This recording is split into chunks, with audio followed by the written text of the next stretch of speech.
Assalamualaikum warahmatullahi wabarakatuh. Alhamdulillah hari ini di hari Ibu kita Kartini ya. Enggak bahas itu. Oke, di minggu kemarin kita sudah sampai membahas tentang posisi ilmu pemerintahan, hubungan antara ilmu pemerintahan dengan ilmu yang lain ya. Hari ini kita akan membahas tentang objek atau objek daripada ilmu pemerintahan. Berbicara tentang ilmu pemerintahan itu berarti kan sebuah cabang ilmu sosial. Jadi kalau kemarin di hubungan ilmu dengan yang lain ada hubungan ilmu sosial, kemasyarakatan dan sebagainya. Maka di sini adalah kaitannya dengan proses pemerintahan, kekuasaan, otoritas, kebijakan publik dan konteks negara maupun masyarakat. Ini adalah nah, yang dimaksud dengan objek ilmu itu adalah segala sesuatu yang menjadi titik perhatian ya, atau kajian daripada ilmu. Tentunya di dalam objek itu ada namanya objek material, ada objek yang dimaksud objek material ilmu pemerintahan di sini adalah apa saja yang dikaji dalam pemerintahan, yaitu objek material ilmu yang dari pemerintah itu sendiri.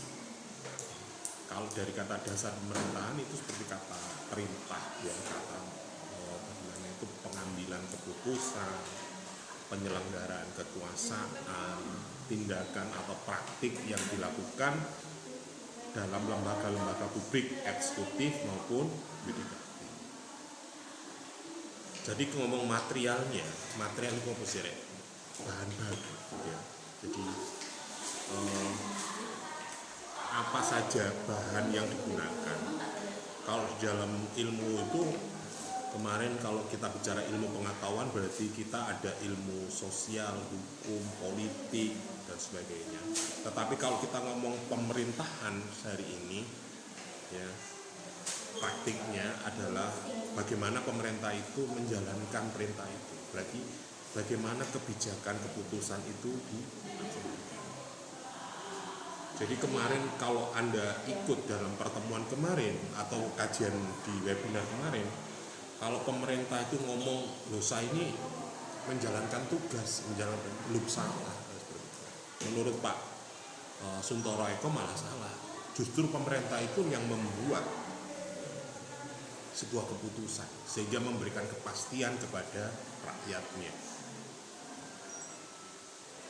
Kalau dilihat dari kacamata politik, trias politika, bahwa pemerintah itu bisa dikatakan eksekutif pelaksana, ya, bisa menjalankan daripada buat itu. Tetapi seharusnya pemerintah itu sebagai objek, sebagai pelaksana, sebagai itu harus memberikan proses bagaimana pelayanan, bagaimana kebijakan pemerintah itu kalau berdasarkan buku ini, objek pemerintahan itu bisa dikatakan ada paradigma lama, ada paradigma. Jadi objek materialnya apa? Jadi kalau dilihat dari paradigma berarti pemerintah Orde Lama itu gayanya seperti apa? Mungkin di awal saya sampaikan bahwa kalau adik-adik ini dilahirkan di era pasca reformasi ya. Jadi yang Anda tahu sebelum Anda mempelajari ilmu pemerintahan, mungkin ketika saya tanya apa sih pemerintahan itu, mungkin tahu Anda ya korupsi Pak. Pemerintah itu kan ngatur Pak, kolusi Pak, itu yang Anda tahu. Mungkin karena apa? Banyak informasi yang Anda terima, baik di media cetak, media sosial, media televisi, media yang lainnya, mungkin hanya itu yang tetapi isu-isu yang dikembangkan kalau kita ingat juga di era Orde Lama, misalnya eranya Presiden Soekarno, ngomong pemerintahan, ngomong ideologi, tapi ngomong Pancasila, keindonesiaan, karena pasca kemerdekaan.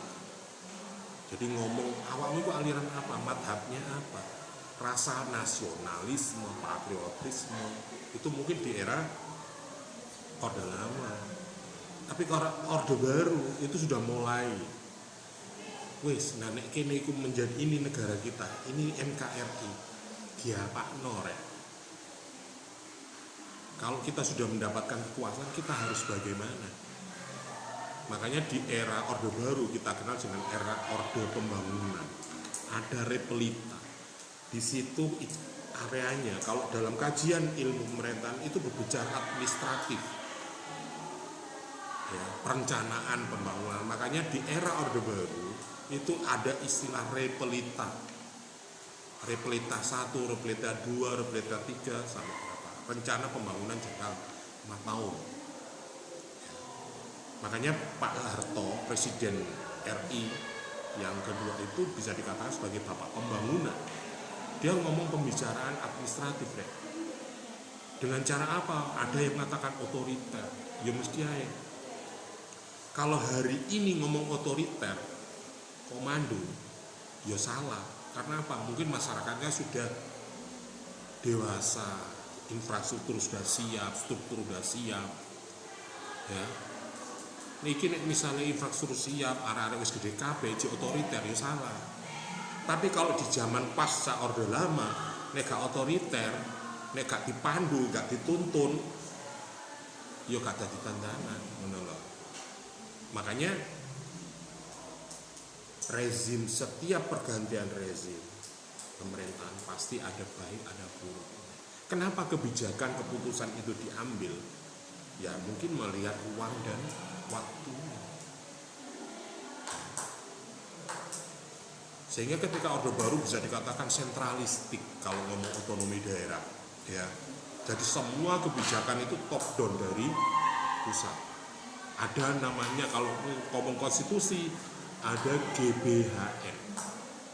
Anda pernah punya buku GBHN atau pernah dengar GBHN? Enggak ya. Dulu itu ada, setiap 5 tahun pasti ada GBHN, garis besar haluan negara. Itu yang dibuat oleh MPR. Ya. Kalau zaman sekarang mungkin istilahnya bukan GBHN, tapi namanya RPJM atau PJM, pembangunan jangka. Tetapi ngomong garis besar berarti kan panduan, berarti kan harus dilakukan. Intinya sebenarnya sama, cuma mungkin cara implementasinya beda, meluangkan waktunya ketika itu. Sehingga objek kajian di sini bisa melakukan proses pengambilan kebijakan ini. Nah, kalau hari ini mungkin adik-adik sudah dihadapkan pada rezimnya Presiden Prabowo, ya, pasanya eranya Pak Jokowi, mungkin bisa juga berbeda. Ya. Jadi penyelenggaraan kuasanya atau bisa juga fokus kajian daripada ilmu pemerintahan itu bisa berbeda. Mungkin era Orde Baru tuh masyarakat masih dituntun. Demokrasi aja demokrasi terpimpin, ya. Masih diajari, masih dibimbing sebagainya. Nek pasca reformasi kebebasan dilos, liberalisme muncul, muncul kebebasan pers, muncul kebebasan sebagainya dengan alasan demokrasi. Tetapi akhirnya kebablasan juga. Akhirnya apa? Pemerintah tidak bekerja, ambek. Loh ternyata begini, buktinya begini. Akhirnya muncullah kasus-kasus yang sebenarnya tidak kita inginkan terjadi, terbongkar semua. Akhirnya pasca reformasi ada amandemen undang-undang dasar. Nah, itu setelah pasca amandemen ternyata karena Indonesia base-nya seperti ini, ya mungkin yo gak kena rek dicarno gandung ngono. Nek dicarno bebas, wah iso nggih negara dhewe iki ya. Akhirnya ya berseiring berjalannya waktu dengan rezim-rezim pemerintahan yang ada, mungkin ya, banyak inovasi dan maka titik tekan pada kajian ilmu pemerintahan itu macam-macam. Kalau di Orde Lama itu cenderung ke politik, makanya dosen-dosen mungkin di atas saya, dosen pemerintahan itu cenderung ilmunya adalah ilmu politik. Jadi kalau politik itu cenderung pada kekuasaan, siapa yang memimpin, bagaimana mendapatkannya. Nah, hari ini kan sudah nggak berbicara pemimpin, tapi bagaimana ketika Anda sudah terpilih, apa yang Anda lakukan? Ketika sampean Prabowo sudah jadi, apa janji sampean yang harus Anda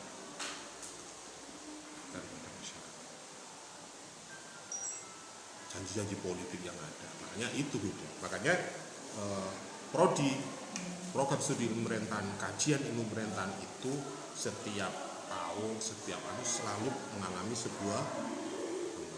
Makanya istilah-istilah di dalam kajian ilmu pemerintahan itu kalau di era sekarang itu istilahnya adalah kimbernologi. Jadi kimbernologi itu sudah berbicara tidak hanya berbicara kekuasaan, tapi bagaimana kekuasaan ini dijalankan, bagaimana output dari kekuasaan itu, bagaimana negara itu, masyarakat bisa terwujud apa yang menjadi impiannya. Cara wong rumah tangga itu nek wis nikah, wis duwe anak, apa yang Anda cari? Nek awakmu jek pacaran kan ijek memikir wah nanti rumah kita segini ya, kita begini ya, ngomong enak-enak. Nek wis nikah piye rek? Ya bagaimana rumah tangga ini menjadi bahagia? Bagaimana mewujudkan pendidikan anak, bagaimana mewujudkan kesehatan anak, bagaimana meningkatkan keamanan anak, itu yang kita. Nah, ini yang menjadi titik material kalau cakupan-cakupan di dalam hal objek material itu terkait dengan pengambilan keputusan, bahwa pemerintah itu isinya adalah institusi pemerintah, struktur. Makanya di dalam penyelenggaraan pemerintahan itu setiap pergantian pemerintah pasti ada perubahan kementerian. Ada istilah dulu di zaman Orde Baru ada menteri muda, ada menteri non departemen, ada menteri. Kalau di era SBY, era Jokowi itu ada menteri, ada kementerian, ada istilah Menko, menteri koordinator yang membawai berbagai urusan kementerian. Sekarang kan enggak, ada Menko, ada kementerian, ada bidang khusus bidang apa, sehingga kabinetnya sangat. Mengapa itu harus diurusi? Karena apa? Semakin besar, urusan semakin banyak, dan itu perlu kementeriannya sekarang menjadi ada. Misalnya Kementerian Hukum dan HAM itu sekarang dipecah-pecah. Menteri HAM sendiri, ya kan? Menteri Hukum sendiri. Jadi yang ngurusi tentang hak asasi manusia sendiri, yang ngurusi tentang tahanan atau imigrasi sendiri. Karena mungkin semakin besar sehingga urusannya harus ditangani dalam satu pintu, dalam satu naungan kementerian. Nah, ini berbicara struktur institusi semakin menyempit, semakin spesifik. Dulu tidak ada kementerian desa, sekarang ada. Dulu kan kementerian pemerintah daerah dan sebagainya itu kan di bawah Kemendagri. Sekarang ada sendiri, arti Kementerian Desa dan Daerah Tertinggal. Jadi kalau dulu ada Kementerian Mendikbud, Kementerian Kebudayaan, Pendidikan Dasar dan Tinggi itu jadi satu. Sekarang dipisah-pisah. Jadi ada Kementerian Pendidikan Dasar, ada Kementerian Pendidikan Tinggi dan Saintek, ya, jadi sendiri. Kenapa itu terjadi? Ya mungkin karena urusan semakin spesifik, semakin besar, sehingga peran dan fungsinya pemerintah itu lebih fokus, lebih nyata kepada konteks mewujudkan kebahagiaan kesejahteraan bagi masyarakat. Jadi misalnya kalau sekarang ada Kementerian Tenaga Kerjaan, imigran dari luar, jadi kalau dulu adalah ada lembaga ad hoc hanya sebagai badan yang bertanggung jawab pada Kementerian Tenaga Kerja, tetapi sekarang ada kementerian sendiri. Jadi kalau kementerian sendiri berarti punya kebijakan, punya pertanggungjawaban langsung kepada presiden. Kalau badan itu bertanggung jawab kepada kementerian saja, atau mungkin di bawah naungan, atau bisa juga ad hoc. suatu saat bisa dihapus atau dibubarkan. Nah itu bisa juga seperti itu. Kalau yang kasusnya waktu di Kamboja itu gimana? Yang ada apa tinggal pengambilan ginjal secara sebab itu kan pasti dilindungi sama negara. Iya. Nah, kayak hal banyak gini ya. Kita melihat fenomena masyarakat masyarakat Indonesia atau penduduk Indonesia yang menjadi tenaga kerja asing atau tenaga kerja luar negeri yang bekerja di luar negeri. Nah, itu kan juga pejuang devisa. Ya. Selain hasil jual beli ekspor impor yang menghasilkan dolar yang nantinya uang itu bisa untuk jual beli ke luar negeri, maka salah satu perjuang devisa negara itu adalah tenaga kerja atau TKI. Maka karena saking banyaknya, maka itu dianggap menjadi urusan, menjadi kepentingan warga negara Indonesia. Maka perlu ada campur tangan pemerintah, perlindungan pemerintah terhadap mereka-mereka yang bekerja di terkait dengan proses penempatan, pekerjaan, hak pekerja, apalagi ada kasus-kasus lain yang mungkin bisa dikatakan maladministrasi, malbirokrasi dan sebagainya. Itu perlu ada perlindungan sebagai negara terhadap warganya di luar negeri yang bekerja.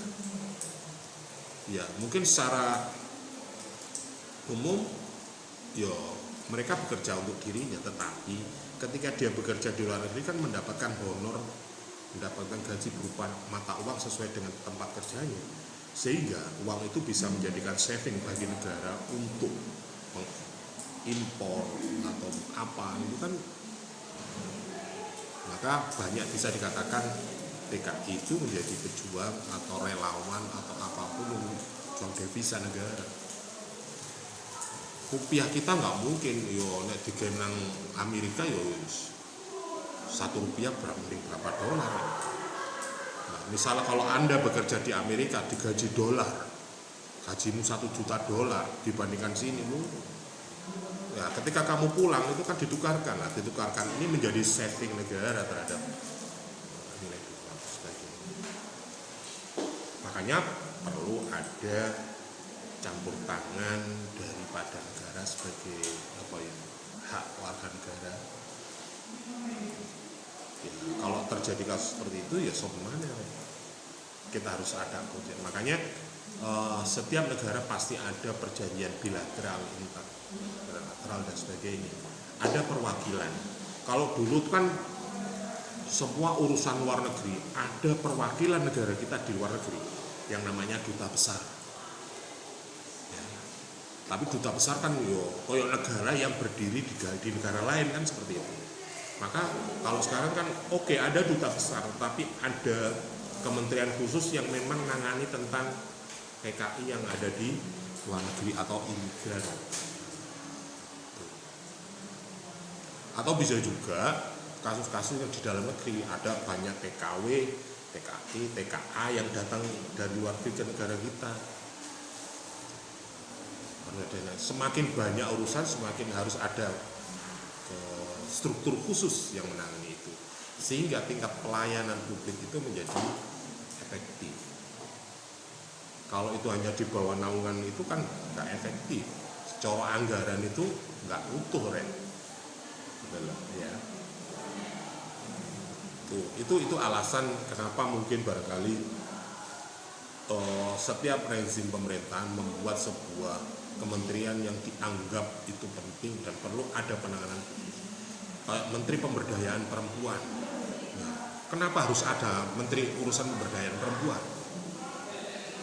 Suatu saat bisa juga nanti ada Menteri Pemberdayaan Remaja, atau Menteri Urusan Pemuda dan Olahraga. Nah, itu kan sudah ada sejak dulu.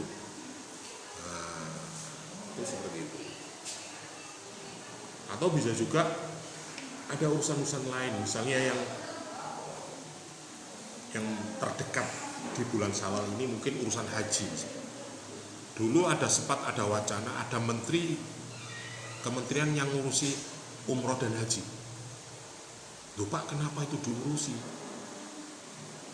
Kalau memang peminatnya, pendaftarannya masyarakat Indonesia yang banyak pin haji, ya apa salahnya pemerintah memfasilitasi itu? Tidak harus mendompleng di Kemenak, walaupun mungkin urusan agama.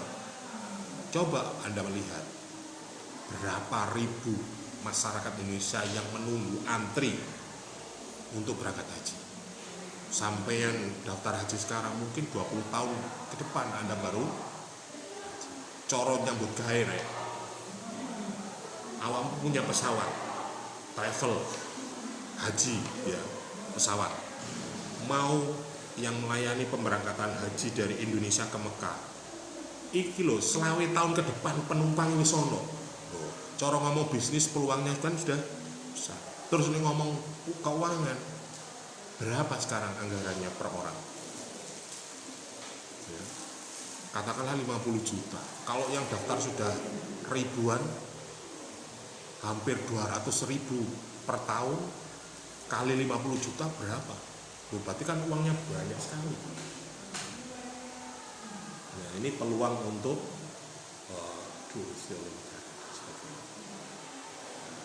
itu menjadi syarat. Makanya salah satu wajibnya haji itu kan bagi orang yang mampu. Kalau kita bicara mampu, nyatanya apa? Di Indonesia orang berangkat haji itu antrinya sampai 15-20 tahun. Yang nggak mampu siapa? Negara, bisa juga kapasitas sana. Karena kita ada kuota. Maka ini harus serius. Maka kemarin itu sempat ada wacana, ya, ada Kementerian Urusan Haji dan Umroh. Atau bisa juga urusan yang lain. Ya. Kayak Menteri Indonesia Ekonomi Kreatif. Sekarang itu ada kementerian yang ekosek. Jadi ada struktur kementerian yang ngurusi ekonomi kreatif. Tadi nyambut gawe itu yo KPNS to, yo petani to, yo pedagang to, tetapi bisa merambah ke progres atau mungkin KBLI, kegiatan yang bisa menghasilkan. Jadi anak remaja sekarang tidak bisa dikatakan nganggur. Kadang nganggur dilihat HP toko kamar, tapi online rek. Trading dan sebagainya. Itu hasilnya malah sing gawe TikTok kayak ngono ya. Nah, itu. Sekarang kan banyak konten kreatif atau istilahnya kalau KBLI sekarang itu konten digital. Jadi kelompok profesi, kelompok pekerjaan yang bersifat digital. Kalau politik komunikasi apa? Buzzer ya. Jadi buzzer itu bisa lebih ya. Yo, biar status. Kenapa? Mungkin di era sekarang, mungkin bisa diperkirakan sampai 2030 kita masih dunia digital ini menjadi tren, peluang besar bagi ekonomi suatu negara. Karena apa? Ngomong judi online ini berapa triliun kan? Ngomong dunia game, dunia medsos, omsetnya berapa? Nah, ini maka perlu ada campur tangan sebagai negara yang memfasilitasi itu, sehingga itu menjadi sebuah jaminan bagi warga negara untuk berkreasi, berinovasi, melakukan sebuah aktivitas dalam menuju keadilan kesejahteraan bagi masyarakat. Maka ini penting dalam peran dan fungsi pemerintah. Kemudian ngomong cakupan pemerintah, kita bicara interaksi. Berarti pemerintah itu juga harus bicara tentang bagaimana interaksi antara pemerintah, masyarakat, dan sektor privat. Jadi makanya di dalam kajian ilmu pemerintah itu nanti adik-adik akan mendapatkan mata kuliah relasi sektor privat dan publik atau sektor pemerintah dengan, artinya apa, hubungan antara pemerintah dengan perusahaan, bagaimana perusahaan dengan masyarakat. Nah, perusahaan dengan masyarakat itu apa? CSR. Jadi bagaimana perusahaan itu bisa memberikan manfaat bagi masyarakat.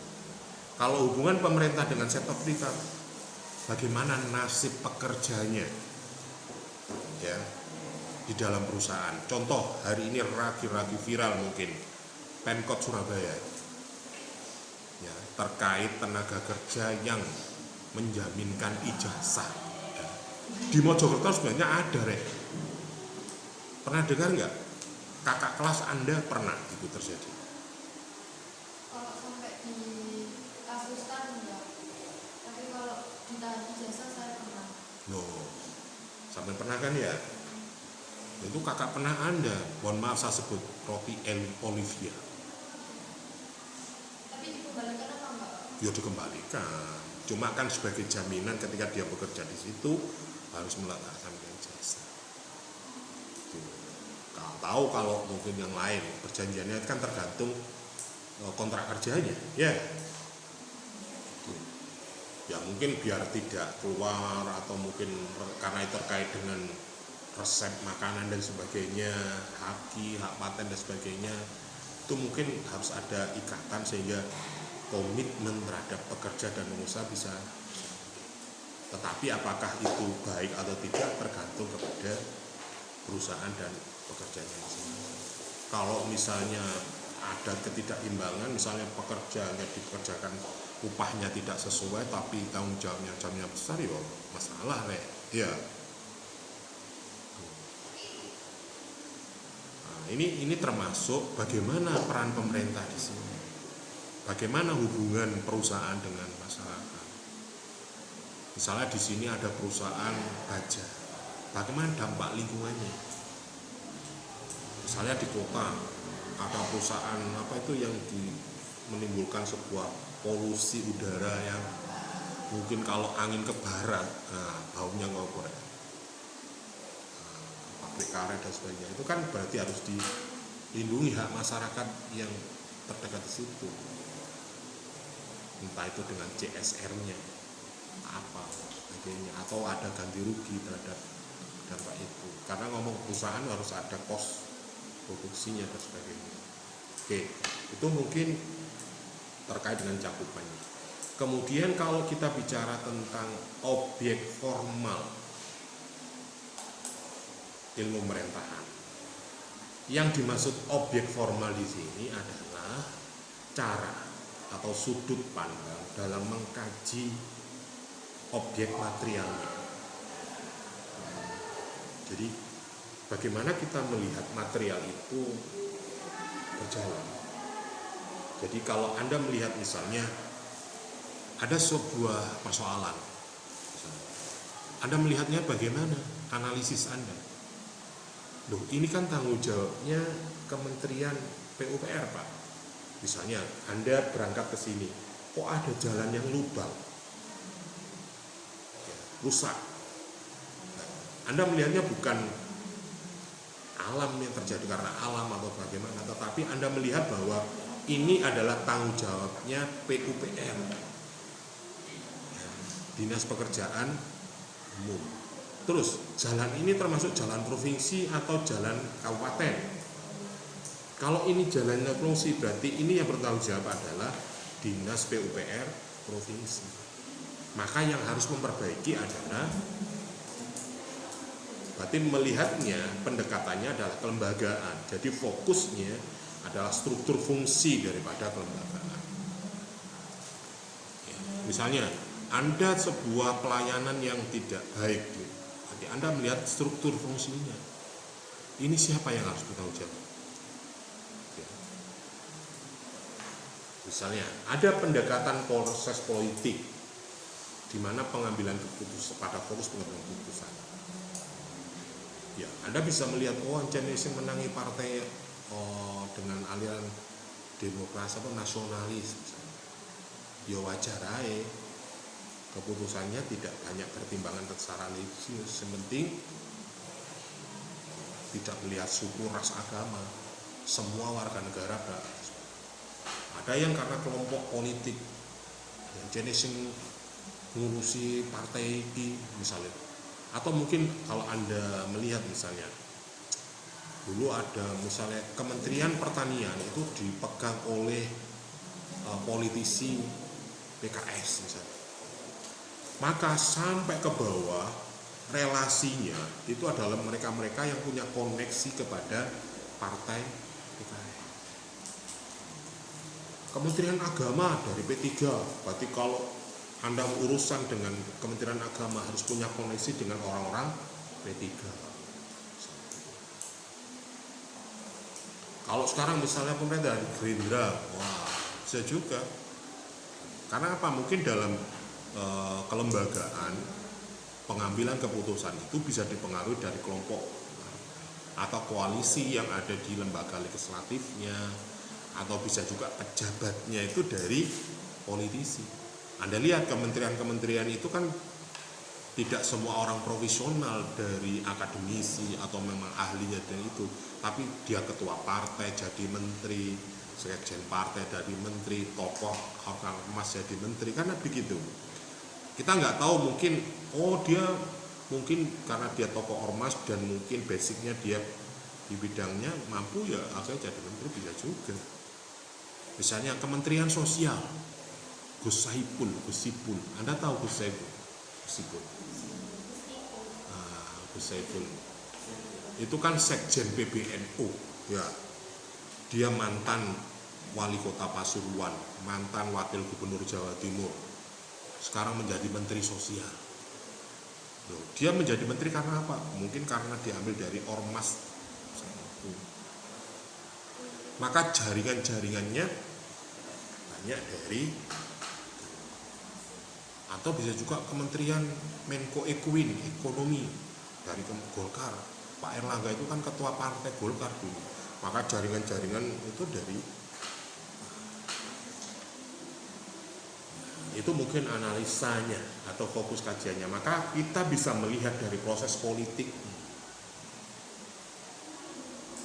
Sama halnya ketika sampai menjadi panitia atau mungkin Anda mendapat tugas, Anda nggak mungkin langsung cari orang lain, mungkin Anda cari orang terdekatnya dulu, orang yang Anda kenal, orang yang baru kita ajar bicara, kan gitu. Kemudian ada pendekatan manajerial. Jadi objek formalnya itu bisa melihat pemerintah sebagai organisasi publik yang dikelola. Artinya bahwa urusan-urusan itu ada kementeriannya, ada departemennya, ada yang menangani tentang itu. Misalnya ada orang gila ODGD, orang sing ODGJ ya, itu kan sopo iki, tanggung jawabnya sopo iki. Oh ini ada Pak, ada dari dinas sosial Pak, dari petugas, ada relawan, ada kemitraan juga, ada PKH atau tugas yang menangani tentang ODGJ. Jadi kalau ada orang yang terlantar di jalan, orang yang karena apa? Ini amanah undang-undang dasar Pak. Negara harus melindungi. Pasal 33, masyarakat miskin dan terlantar menjadi tanggung jawab negara. Melalui apa? Kementerian Sosial. Dia ada tata kelolanya, ada tata caranya. Yang keempat, ada pendekatan sistem. Kalau ngomong formal itu, jadi pemerintah itu sebagai sistem sosial politik yang besar. Jadi kalau kita ngurusi kepentingan masyarakat, maka ada sistem, ada sebuah struktur organisasi yang kita harus ketahui. Jadi kalau urusannya secara lokal, maka ini tanggung jawab wilayah mana? Kalau tadi saya contohkan infrastruktur jalan di depan misalnya ada garis kuning, berarti ini menjadi jalan provinsi. Berarti bagaimana kita mengadukan ini kemana? Ada sistem politik, ada sebuah koneksi yang harus tak oleh dijunjung. Langsung ngomong, mosok awakmu dalan ini laporin nang Prabowo. Pak Presiden, jalan depan kampus saya rusak. Nah, kalau seperti itu paling Prabowo nelpon Gubernur Jawa Timur. Ini saya dapat aduan dari mahasiswa Universitas Majapahit, wilayah Kabupaten Mojokerto. Mungkin Bu Kofifah langsung telepon Bupati Mojokerto. Bupati Mojokerto langsung menghubungi dinas terkait. Dinas terkait menunjuk petugas URC, unit cepat. Ada struktur, ada sistem. Itu terkait. Kemudian yang terakhir terkait dengan cakupan atau objek formal itu ada pendekatan governance. Ini menekankan kerjasama antara pemerintah, masyarakat sipil, sektor swasta di dalam pemerintah. Jadi pemerintah itu ketika merumuskan, membuat sebuah kebijakan, menjalankan kebijakan tidak bisa berdiri sendiri. Jadi ada pihak-pihak yang terlibat di dalam artinya menyesuaikan dengan kompetensi yang diurus. Jadi ngomong kita bicara tentang pendidikan, ya tentunya kita melibatkan mereka-mereka yang bergerak di bidang pendidikan, entah itu mahasiswa, tenaga pendidik, yayasan, atau praktisi, atau bisa juga NGO, lembaga swadaya masyarakat terkait yang berkompetensi atau yang punya spesifikasi konsentrasi di bidang pendidikan. Oke, selanjutnya terkait dengan ruang lingkup ilmu pemerintahan atau turunan objeknya. Jadi ruang lingkup ilmu pemerintahan itu bisa juga nantinya bisa terjun atau menjadi sebuah ilmu pengetahuan atau menjadi mata kuliah. Makanya adik-adik saya katakan bahwa dasar-dasar pemerintahan ini adalah memberikan pandangan, memberikan cara berpikir terhadap Anda melihat ilmu pemerintahan itu seperti apa. Maka nanti di dalam ruang lingkup kajian ilmu pemerintahan ini bisa ada mata kuliah yang namanya teori filsafat ilmu pemerintahan atau filsafat ilmu pemerintahan. Nah, kalau kita bicara filsafat pemerintahan, berarti harus ditinjau secara ontologinya apa, epistemologinya apa, aksiologinya apa, seperti itu. Ya. Kemudian ada namanya mata kuliah sistem pemerintah, atau bisa juga dikatakan nanti adik-adik akan mendapatkan mata kuliah pemerintah nasional, pemerintah daerah, pemerintah desa, itu ada mata kuliah.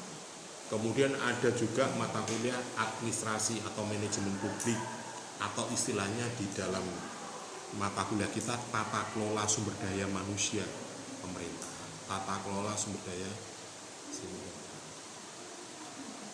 Ada juga mata kuliah kebijakan publik atau bisa juga disebut kebijakan pemerintah. Jadi nanti adik-adik di semester berikutnya akan mendapat mata kuliah kebijakan publik atau teori kebijakan publik atau istilahnya kebijakan pemerintah. Jadi adik-adik akan diajarkan bagaimana teori-teori tentang pengambilan kebijakan. Kemudian yang kelima, ada juga mata kuliah terkait dengan ruang lingkup kita, ada etika pemerintahan. Ini kita bicara tentang moral, tentang niat. Kemudian di berikutnya ada mata kuliah yang namanya hubungan pusat dan daerah. Ini di semester berapa ya? Terlima atau berapa Putri biasanya baca. Ini kalau di mata kuliah kita namanya hubungan antar tingkat pemerintah. Kalau zaman saya Hupusda, hubungan pusat dan daerah. Jadi bagaimana koordinasi antara pemerintah desa dengan pemerintah di atasnya, pemerintah di atasnya dengan pusat dan daerah. Jadi strukturnya seperti apa? Garis sosial seperti apa? Jadi ada garis koordinasi, ada garis konsolidasi. Mana yang menjadi kewenangan pemerintah daerah, mana yang menjadi kewenangan pemerintah pusat, mana kewenangan pusat yang diberikan kepada daerah. komunikasinya seperti apa. Nah itu namanya di mata kuliah hubungan pusat. Ada juga mata kuliah governance atau partisipasi publik, atau bisa juga pemberdayaan masyarakat. Ada juga mata kuliah birokrasi dan reformasi.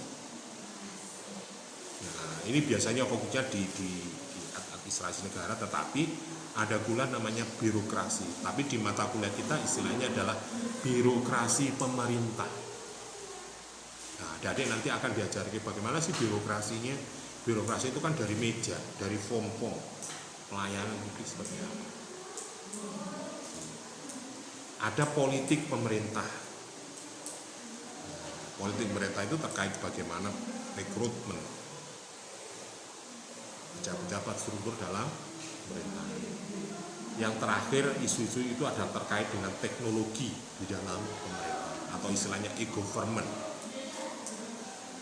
Sekarang ini kan lagi menuju itu, dari pelayanan manual menjadi digital. Kemudian yang menjadi tujuan daripada objek pemerintahan itu adalah memahami kekuasaan yang dijalankan secara sah. Jadi tujuan daripada objek pemerintahan itu adalah bagaimana kebijakan itu dijalankan secara sah. Makanya ada istilah kekuatan memaksa secara sah adalah pemerintah. Karena apa? Kebijakan itu legal, sah. Kalau Anda tidak menjalankan itu, ya kena sanksi. Misalnya Anda tidak membayar pajak, misalnya. Apakah pemerintah harus berpikir, wah saya belum punya uang Pak, atau mungkin kebutuhan yang lain yang lebih penting Pak, urusan lain Pak. Tapi ketika Anda tidak membayar pajak, ya dianggap melanggar. Tujuan yang lain adalah menelaah cara bekerja dan memecahkan masalah publik. Jadi kalau ada persoalan, misalnya ada bencana alam, ada persoalan konflik sosial, kesenjangan sosial, itu harus disikapi, ya. Harus ditangani, bukan dibiarkan masyarakat menyelesaikan sendiri. Nek masalah menyelesaikan sendiri, ya macam-macam caranya. Tuh. Ada yang mengembangkan tata kelola pemerintah yang baik, istilahnya good governance. Ya. Kalau dalam kajian ilmuwan kita ada inovasi tata kelola pemerintahan. Artinya pemerintah itu diberikan kebebasan berinovasi bagaimana, ya pos sepenting caranya pemerintah itu bisa memberikan kebaikan kepada masyarakat. Contoh yang tadi pagi saya baca di media sosial, ada sebuah desa yang setiap tahun bisa memberikan THR pada masyarakat. Sampai bayi lahir kreatif langsung oleh THR 200.000 untuk tahun 2025 ini. Nah, umumnya kita yang Anda jadi tahu adalah bayi yang lahir itu sudah punya hutang hampir 5-8 juta untuk menjadi warga negara Indonesia. Karena utang negara kita adalah hampir 8.000 triliun berapa? Atau berapa? Itu kalau dibagi dengan jumlah warga negara hampir 8 atau.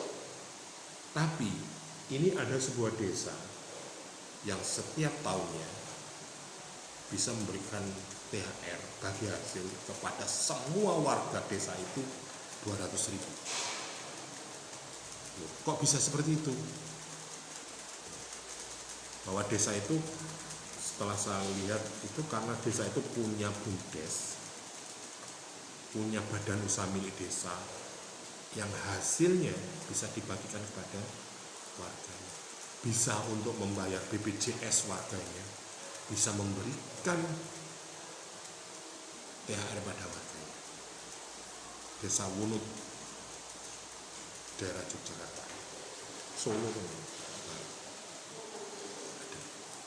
Kalau daerah provinsi mungkin bisa juga dari Kalimantan Tengah, Maluku Timur, ada yang potensi sumber daya alamnya yang besar. Tapi kalau desa ini kan tata kelola.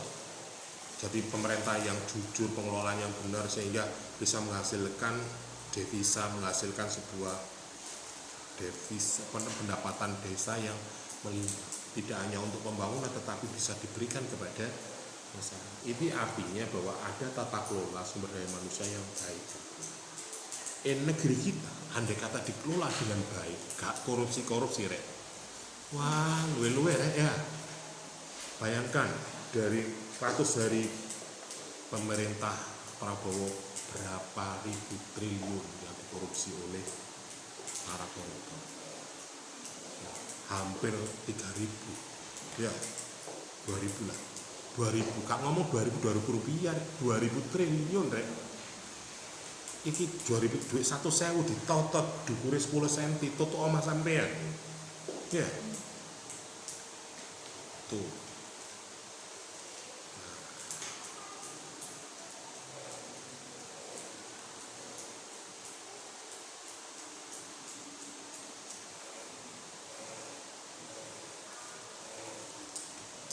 Oke, sampai di sini ada yang ditanyakan?